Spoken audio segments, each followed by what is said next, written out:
In this video, we are going to be talking about the basics of blood, blood typing, and start a little bit on blood spatter. Another video will follow this week to finish out the blood spatter. Blood typing is considered class evidence since so many people have the same blood type. DNA, though, is individual evidence except for in the case of identical twins. Blood spatter, not splatter, is something that will help us to determine exactly what happened at the crime scene. It can help you tell if a witness or a suspect is really telling the truth or not. Blood can also give us a lot of information about where it came from, the angle and velocity, and what type of weapon was even used. All right, let's go over the basics of blood, the composition of blood. And these are real pictures of blood, kind of cool looking. Whole blood, if you cut your finger and you drip blood, that's whole blood. And it has all the different blood cells in it and plasma. Plasma is the fluid that is within blood that has hormones, the stuff that helps you clot, and all kinds of nutrients floating around in it. Then you have your red blood cells. They carry oxygen to the body cells and carbon dioxide away. They do not have a nucleus. White blood cells fight disease and foreign invaders, and they are the only part of blood that can contain a nucleus. So, out of all of this, they are the only part that will help us with DNA. The last thing to talk about here is platelets. Platelets help your blood to clot, and anytime you get any kind of damage in a blood vessel, it will rush in and help repair. Here are some blood factoids, and you do need to know some of this. You should know that on average, remember, whenever we say average, that's the average person, when you take all the people into account, blood accounts for 8% of your body weight. For the average adult male, that means 5 to 6 liters of blood are in them. Average adult female, 4 to 5 liters. So how much would the average human, adult human, have in them? It takes about 40% blood loss for you to bleed out so much that a person will not really recover very well.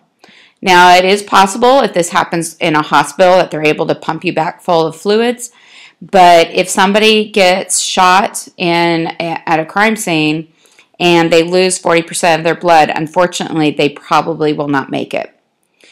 And the last factoid you do not need to know for any test or quiz, but I just think it's kind of cool. All right, so blood types. There are 4 main groups of blood types. You have A, B, AB, and O. The general characteristics of these are around the red blood cell, you're going to have proteins. If you have group A, B, or AB. O doesn't have any proteins on them. But group A, B, and AB, they all have antigens on them. It's a type of protein. A has A antigens, B has B, AB has A and B on them. Also floating around in the blood for everybody except for AB are antibodies.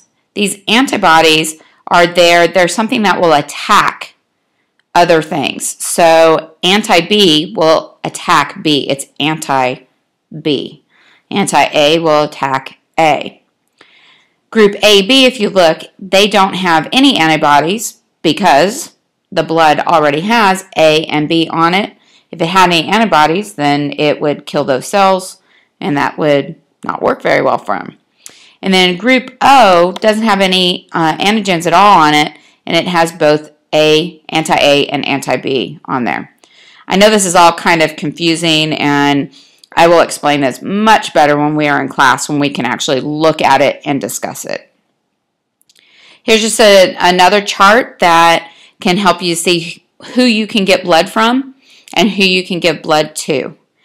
On the can give blood to,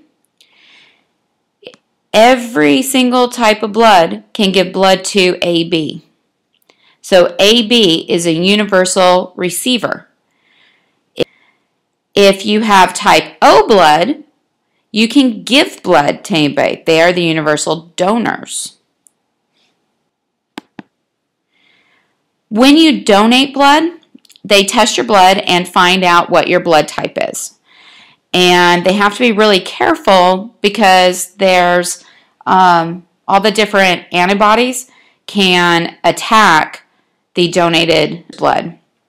So they're really careful about making sure they have the proper blood type.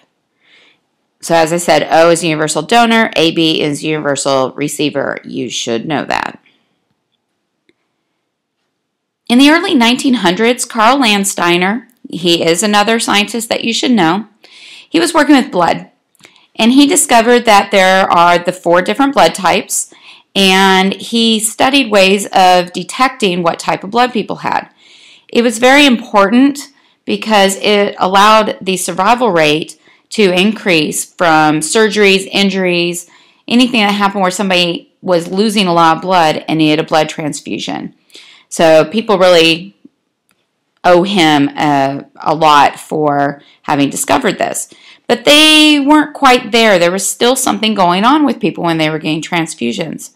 And so around 1940, Landsteiner, working with Weiner, they discovered that when they were working with rhesus monkeys, that's a picture of a rhesus monkey there, that they were finding that there was this other protein that was in some blood. And they ended up calling it the Rh factor. And that is where we get the positive or negative on our blood type. Like I am A negative, so I do not have the Rh factor. It's actually more rare not to have it. Most people do have the Rh factor.